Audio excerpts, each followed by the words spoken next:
എങ്ങനെയാ ജീവിക്കാൻ ഉദ്ദേശിക്കുന്നത്? സ്നേഹം കൊണ്ട് വയറുന്നറിയില്ല. അതും ഇവന്റെ വീട്ടുകാരൊക്കെ നോക്കും. വീട്ടുകാരെ എത്ര നാൾ നോക്കും? കല്യാണം കഴിഞ്ഞ മകനെ ഭാര്യനെ വീട്ടുകാർക്ക് നോക്കാൻ പറ്റും? ഇവന്റെ അച്ഛനൊക്കെ നോക്കും. അച്ഛൻ വയസ്സാവല്ലേ? അവൻ തന്നെ ജോലി എടുത്താലല്ലേ അമ്മയ്ക്ക്.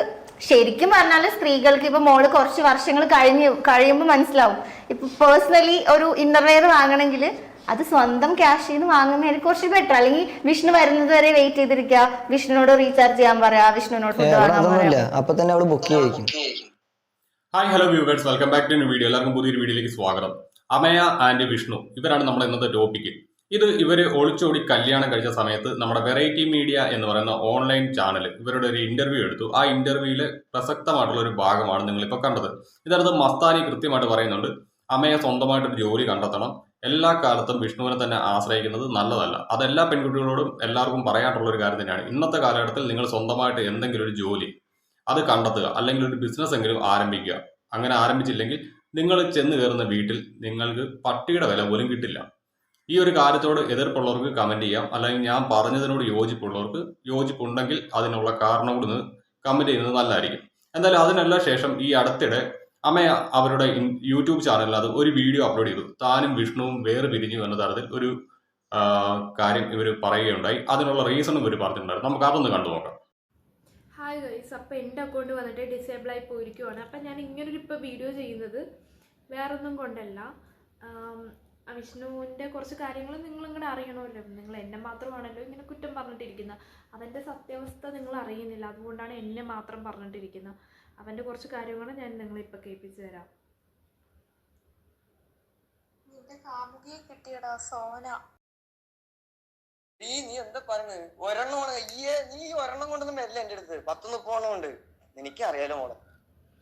ഇതൊന്ന്, പിന്നെ അവൻ്റെ ട്രൂ കോളറിൽ അവൻ്റെ പേര് ഞാനൊന്ന് കാണിച്ചു തരാം.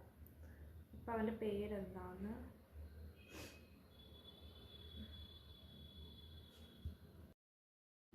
കുറേ പെണ്ണുങ്ങളുടെ കൂടെയാണ് അവൻ നടക്കുന്നത്. കുറേ പെൺപിള്ളേർ എന്നെ വിളിച്ചിട്ട് പറഞ്ഞു ഇവനെ കുറിച്ചുള്ള ഇങ്ങനെയാണെന്ന്. പിന്നെ കുറച്ച് പെൺപിള്ളേർ എന്നെ കൂടി പറഞ്ഞ് അവരെ കൂടെ ഫോട്ടോസ് കാര്യങ്ങളെല്ലാം എനിക്ക് അയച്ചു തന്നിട്ട് പറഞ്ഞ്, ചേച്ചി ഇത് എന്തുകൊണ്ട് റിവ്യൂ ചെയ്യല്ലേ എന്ന് വെച്ചാൽ അവരെ ലൈഫ് പോവല്ലേ ഇത് ചെയ്താൽ. അതുകൊണ്ട് മാത്രമാണ് ഞാൻ അത് ഒരു പബ്ലിക് ആക്കാത്തത്. പിന്നെ കുറച്ച് അപ്പോൾ ഇതിനകത്ത് അമയ പറയുന്നത്, ഈ വിഷ്ണു എന്ന് പറയുന്ന വ്യക്തിക്ക് നിരവധി അഫയേഴ്സ് ഉണ്ട്. ഇവര് വിവാഹം കഴിച്ച ശേഷം നിരവധി പെൺകുട്ടികളുമായിട്ട് ആ വിഷ്ണു എന്ന പയ്യന് ബന്ധമുണ്ട്. അതുമായി ബന്ധപ്പെട്ട് പലരും ഇവർക്ക് തെളിവുകളും കാര്യങ്ങളും എല്ലാം അയച്ചു കൊടുത്തിട്ടുണ്ട്.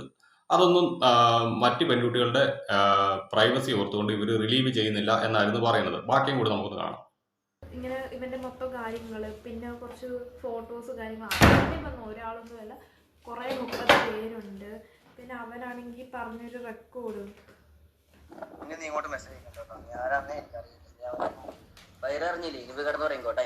ബാക്കി വീഡിയോ ഒക്കെ യൂട്യൂബിലും മറ്റേ ക്രോമിലും കാര്യങ്ങളൊക്കെ ഇടുമ്പോ ഗ്രൂപ്പിൽ വീഡിയോ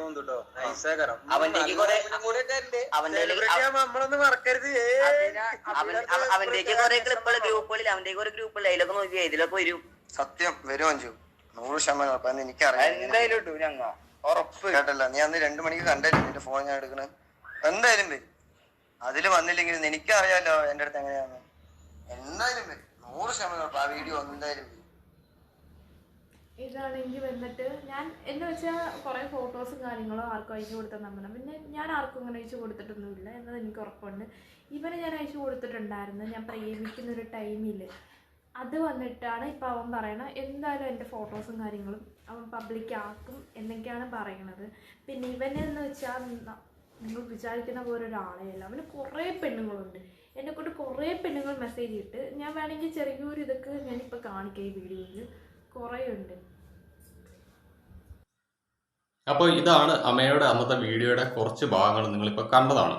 അതിനകത്ത് പറയുന്നുണ്ട്, ഈ വിഷ്ണു എന്ന് പറയുന്ന പയ്യന് ഇവർ അഫെയറിലിരിക്കുന്ന സമയത്ത് കുറച്ചധികം ഫോട്ടോസ് ഇവർ അയച്ചു കൊടുത്തിട്ടുണ്ടായിരുന്നു. ആ ഫോട്ടോസ് എല്ലാം ഇപ്പോഴും ആ പയ്യൻ്റെ കയ്യിലുണ്ട്. അതെല്ലാം അവൻ പബ്ലിക്കിൽ ആക്കുക എന്നൊക്കെ പറഞ്ഞിട്ടുണ്ടായിരുന്നു. എനിക്ക് ആദ്യം തന്നെ പെൺകുട്ടികളോട് പറയാനുള്ളത്, ഒരാളുമായിട്ട് നിങ്ങൾ ഇഷ്ടത്തിലാവുന്നതൊക്കെ നിങ്ങളുടെ കാര്യങ്ങൾ, പക്ഷേ നിങ്ങളുടെ സ്വകാര്യ ചിത്രങ്ങൾ ഒരു കാരണവശാലും അങ്ങനെയുള്ള ആളുകൾക്കൊന്നും അയച്ചു കൊടുക്കരുത്. അതിപ്പോൾ ഇൻ കേസ് നിങ്ങളുടെ ഭർത്താവാണെങ്കിൽ പോലും നിങ്ങളുടെ ഫോട്ടോയോ അത്തരത്തിലുള്ള വീഡിയോസോ ഒന്നും എടുക്കാണ്ട് സമ്മതിക്കേണ്ട കാര്യമില്ല. അതാണ് എനിക്ക് ആദ്യം പറയാനുള്ളത്. വിഷ്ണുവിന് നിരവധി പെൺകുട്ടികളുമായിട്ട് ഇല്ലീഗലായിട്ടുള്ള ബന്ധങ്ങളുണ്ട് എന്ന തരത്തിൽ അമയ പറഞ്ഞതിന് തൊട്ട് പിന്നാലെ വിഷ്ണുവും ഒരു ആരോപണവുമായിട്ട് രംഗത്ത് വന്നിരുന്നു. അത് മറ്റൊന്നുമല്ല, വിഷ്ണുവിന്റെ സുഹൃത്തായിട്ടുള്ള അഭിയുമായിട്ട് ഈ പറയുന്ന അമയ എന്ന് പറയുന്ന പെൺകുട്ടിക്ക് ഒരു റിലേഷൻഷിപ്പ് ഉണ്ടെന്നും അത് താൻ കണ്ടെത്തിയെന്നുമായിരുന്നു അന്ന് വിഷ്ണു വന്ന് പറഞ്ഞത്. ഇത് പിന്നീട് അമയയും അംഗീകരിച്ചിട്ടുണ്ടായിരുന്നു. എന്നാൽ റീസെന്റ് ഇന്ന് ഇൻസ്റ്റാഗ്രാമിൽ അമയ ഒരു വീഡിയോ അപ്ലോഡ് ചെയ്തിട്ടുണ്ട്. ആ വീഡിയോ കണ്ടതിന്റെ പശ്ചാത്തലത്തിലാണ് ഞാൻ ഈ ഒരു വീഡിയോ ചെയ്യുന്നത്. അപ്പൊ എന്താണ് അമയ്ക്ക് പറയാനുള്ളതെന്ന് നമുക്ക് കണ്ടു നോക്കാം. ഹായ് ഗൈസ്, അപ്പൊ കുറെ പേര് എന്റെ അടുത്ത് ചോദിക്കുന്നുണ്ട് മേ ബി അബി എവിടെ പോയി, അബി ഇട്ടിട്ട് പോയോ, അതോ അബി കുറെ പേര് ഞാൻ കമന്റ് ഒക്കെ കണ്ടു അബി തേച്ചിട്ട് പോയെന്നൊക്കെ. ബട്ട് അബി ഒരു ഫ്രോഡായിരുന്നു ഗൈസ്. അത് ഞാൻ പിന്നെയാണ് മനസ്സിലായത്. ഞാനും വിഷ്ണുവായിട്ട് ബ്രേക്കപ്പ് ആവാൻ വേണ്ടി അവൻ കുറെ കിടന്നിട്ട് ഇതിന് ഇൻവോൾവ് ആയിട്ടുണ്ടായിരുന്നു. പിന്നെ എനിക്കത് മേ ബി മനസ്സിലായതാണ്. അബി കാരണം എനിക്ക് കുറെ പ്രശ്നങ്ങൾ തന്നെ ഉണ്ടായി. ഈ ഒരു പ്രശ്നത്തെ വിഷ്ണുവിനെ പറ്റി കുറെ പറഞ്ഞു തന്ന് ഞാൻ അതെല്ലാം വിശ്വസിച്ചു. ഇത് നമ്മുടെ സമൂഹത്തിൽ ഇന്ന് നടന്നുകൊണ്ടിരിക്കുന്ന ഒരു കാര്യമാണ്.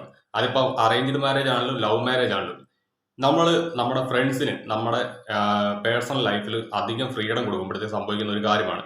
എല്ലാവരെ കുറിച്ചുമല്ല, ചില ആളുകൾക്ക് ചില ആവശ്യമില്ലാത്ത ചിന്തകൾ അവരുടെ മനസ്സിലേക്ക് കടന്നുകൂടും. അന്നേരത്തേക്ക് തൻ്റെ സുഹൃത്തിനെയും ഭാര്യയും തമ്മിൽ തെറ്റിക്കാൻ തോന്നും. അങ്ങനെ തെറ്റിച്ചിട്ട് അവളെ അങ്ങ് സ്വന്തമാക്കണമെന്ന് തോന്നും. ചിലപ്പോൾ ഒരുപക്ഷെ കൂട്ടുകാരിക്കായിരിക്കും കൂട്ടുകാരിയുടെ ഭർത്താവിനെ സ്വന്തമാക്കണമെന്ന് തോന്നുക. അന്നേരം അവർ ആവശ്യമില്ലാത്ത കുറേയധികം കാര്യങ്ങളൊക്കെ പറഞ്ഞുണ്ടാക്കും. അത് കേട്ടുകൊണ്ട് ഇവർ തമ്മിൽ തല്ലും. പിന്നെ അവൻ നൈസായിട്ട് ഈ പെണ്ണിനെ കൊണ്ടുപോകും, അല്ലെങ്കിൽ ഇവള് ആ ചെറുക്കനെ കൊണ്ടുപോകും. അങ്ങനെയൊക്കെ ധാരാളം കാര്യങ്ങൾ നമ്മുടെ നാട്ടിൽ സംഭവിച്ചുകൊണ്ടിരിക്കുന്നതാണ്. അതുകൊണ്ട് ഒരു പരിധി വരെ നമ്മുടെ ഇത് മാരീഡ് ലൈഫിൽ നമ്മുടെ ഫ്രണ്ട്സിനെ എന്റർടൈൻ ചെയ്യാതിരിക്കുക, അതായിരിക്കും ഏറ്റവും നല്ലത്. അങ്ങനെ വരുമ്പോഴാണ് പല കുടുംബങ്ങൾ സെപ്പറേറ്റഡ് ആവുന്നത്. കാര്യങ്ങളൊക്കെ പറഞ്ഞു തന്നു, പക്ഷെ എനിക്കത് അറിയില്ലായിരുന്നു. പിന്നെയാണ് കുറെ കാര്യങ്ങളൊക്കെ ഞാൻ അറിഞ്ഞതും.